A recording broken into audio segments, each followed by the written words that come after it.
And once again, we are before the curtain goes up as we are getting ready for a very unusual show called The Café, which is being produced by, oh, I'm on a rotating chair. I'm moving my hips while I talk, by ITSAZOO and Aphotic,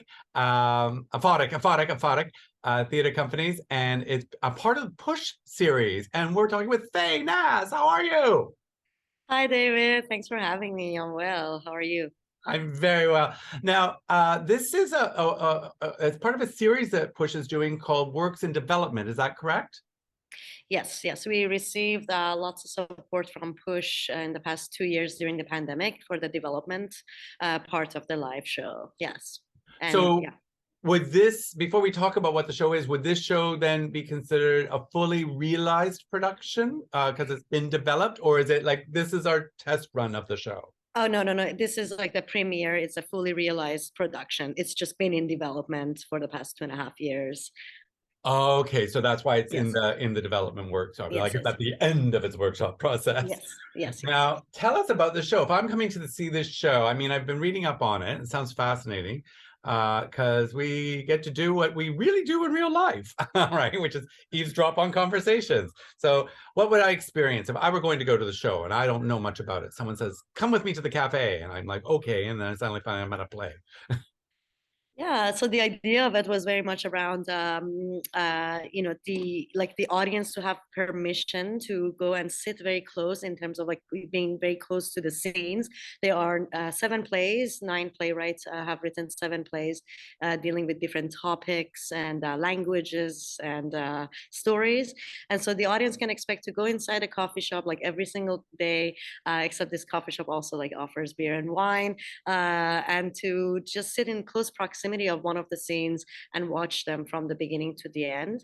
Or they can like get up at any moment and go to another scene, or to basically watch a play within a play unfold in a way of like, kind of helicopter over all the scenes and move around and choose their own distance and proximity to what is happening. So really, the concept was about like how much do we want to kind of like how much do we allow ourselves to eavesdrop and to kind of like sit very intimately with the scene from the beginning to an end, and how much do we wish to kind of like watch things and give ourselves like permission for like a longer distance and proximity to experience the whole thing rather than like beginning to an end of a scene. So yeah, everyone has their freedom to choose, pick and choose, But and they the want to scenes do will it. loop.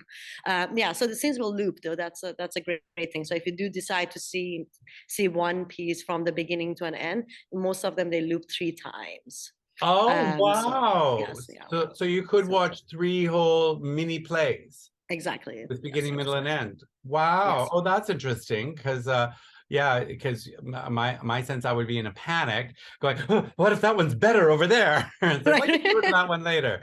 Now you say they're in different languages, so is there a sign or anything? Because like if I don't speak Polish, for example, I might go, well, I sat down at the Polish table and I have no idea what's going on now. Like, do you have like this play here is in Farsi, right?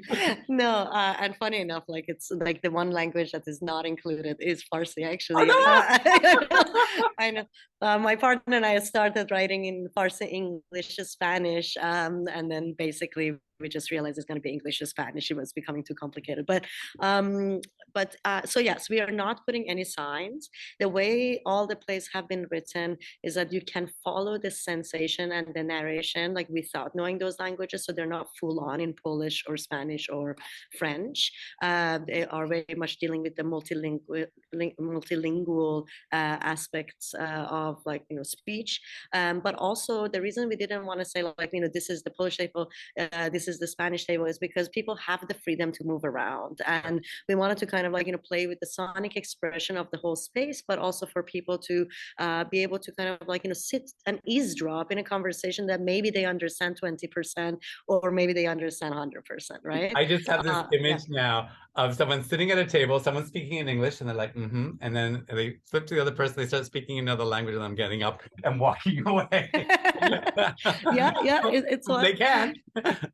Yeah, I mean, with aphotic theater, I've done a lot of like most of the work that I've done has been like 2 or 3 languages, and in my practice, generally, I don't do translation or subtitle or surtitle to just see how the dynamic in these spaces changes for like those that English is not their first language and often are not in the position of power understanding like the whole play or the whole scene, but they kind of like push through it. So like, how can we subvert this power dynamics, but by creating multilingual spaces. Nice. And these are quite the eclectic mix because you have so many different writers. They're all sort of, it reminds me a little bit of when they did that show. I can't remember what, I think it was Boca de Lopa did that telephone booth show where there were different scripts and different writers. And so the perspectives and the point of views were, writers write what they know and what they want to know. So I assume these are quite eclectic. Absolutely. Yes. Yeah. And so there's 7 plays. Yes. So I could see 3 and then I'd have to come back and if I want to see all of them. I have to come back 3 times. I can only see 3 at a time. If you want to go really from the beginning to an end, yes, you most likely will see 3 of them. Yes. Nice.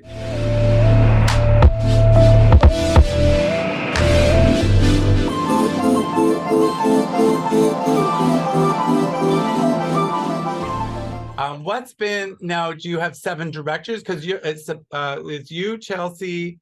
It's just yeah, no, it's just me and Chelsea.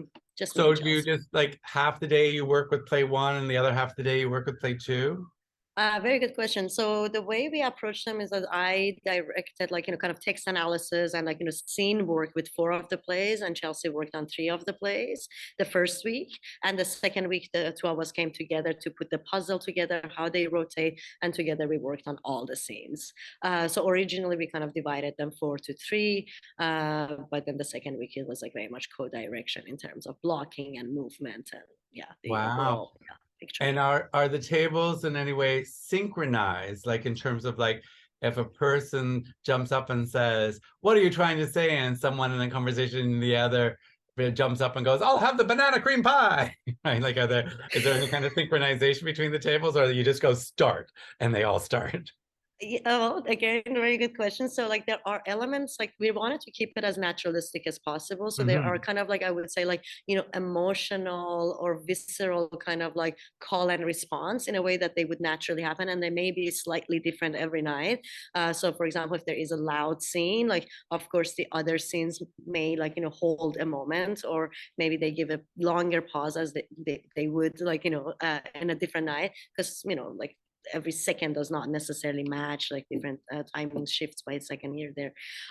So but they're not like it's not scripted that they are interacting with one another, right? Like it's kind of like every scene is in their own kind of silo and in their own zone, but of course we're in a public space, so we're aware of the space around us. So sometimes the volume and everything affects the energy of the different scene. But yeah.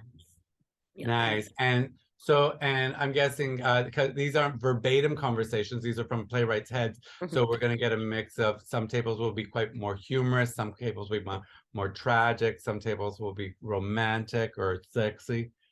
Exactly. All those 4 things exist. Right. Right. Is this just running the length of the Push Festival, or are you going outside the bounds of the Push Festival? So right now the premiere is not part of Push. The premiere, like it was like in development with support of Push. We were supposed to be part of Push Festival when the pandemic has happened. So it's been like 2 years in a row, and then the second time was Omicron. So Push was generous enough to support us to continue developing it, so it does not die as a project. So we're also going to have a digital version, which is going to be part of the replay at the college, as well as parts of the Push Festival. So like really the digital film version of it will be during Push. And right now, next week, we are premiering the live As Aphotic, and ITSAZOO in financial support through Push, basically. Now, for the video on this, we're not talking about this one, but now you made me wonder, are there going to be like 7 screens up on my computer and I can click and decide which one I want the volume on, or does it just go 1 and then 2 and then 3? I'm not going to give away so much because I'm really, really excited, but I can tell you it's not going to be a boring kind of like, let's film it. We will Okay. maintain, we are hoping to keep a very specific kind of interactive, like, choose your adventure elements. Yes.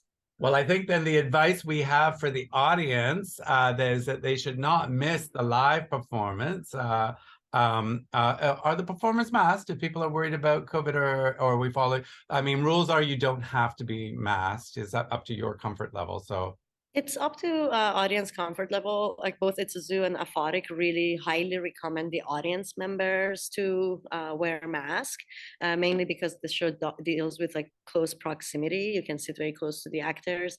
We have 14 performers, and their safety is really important. They won't be masked, the okay. performers. So if the audience could generously put the mask on, it would be great. But we also will be serving coffee, tea, wine, and beer. So there will be moments that they Masks can. are coming down Yeah, anyway. yeah. Nice. Well, I think what people have to do is they have to go see the show live. If possible, go see it twice. And then they can get the one that they missed. They can watch that one online in the new and exciting and wild online version. Absolutely. I agree, David. Like, I feel like with this piece, after like 10 years of thinking about the concept and 5 years of like developing it with ITSAZOO, the live element of it is hugely important in like that kind of like connection with others and the unexpected elements that we all love about theater and performance, that, there is no way that camera can, capture the unexpected the same way. So Nice. Well, here, I'm going to get you to turn right to your camera on your laptop, and you're going to have the last word. You're going to sell these people. If they're watching the video, you're going to tell them why they have to see the cafe in a pithy but powerful comment. I think everyone should come and see the cafe because it includes some of the best local playwrights, some of the most amazing performers, and there is something for everyone in this piece. If you're interested in different languages, culture, gender, sexuality, politics, humor, comedy, surrealism, absurdism, there is something for you. And there's nothing better than supporting local theater companies after pandemic. So you have million reasons to come and support this show and all the artists that have been involved for the past 4 years. So don't miss the cafe that will be playing at Kafka Cafe. And if you miss it, you can watch it online later. Thanks, Faye. Thank you, David.